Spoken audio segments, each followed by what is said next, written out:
नमस्कार.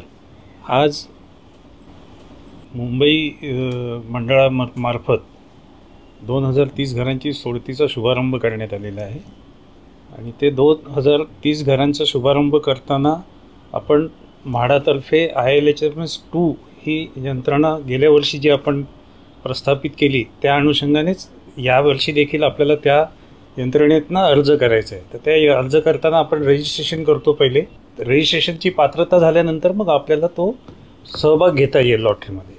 पण लॉटरीमध्ये सहभाग घेण्यापूर्वी माझं आव्हान राहील सर्व अर्जदारांना की त्यांनी लॉटरी संदर्भातले जे काही नियम आहेत आपली पात्रता तपासून घ्या.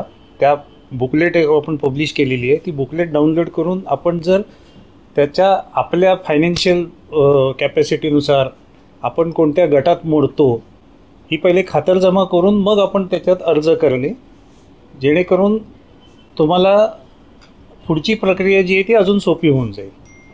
आणि ही सर्व जी 2030 घरं आपण ज्या ज्या लोकेशनला इथे आपण पब्लिश केलेली आहेत ह्या वेळेला, ती सर्व प्राईम लोकेशन्स आहेत, चांगले ठिकाणी आहेत आणि म्हाडाच्या प्राइसिंग पॉलिसीनुसार ती अफोर्डेबल ह्या संज्ञेखाली आहेत. तर माझं आव्हान राहील लोकांना की जास्त प्रतिसाद द्यावा ह्या लॉटरीला आणि ह्या योजनेचा लाभ घ्यावा. धन्यवाद.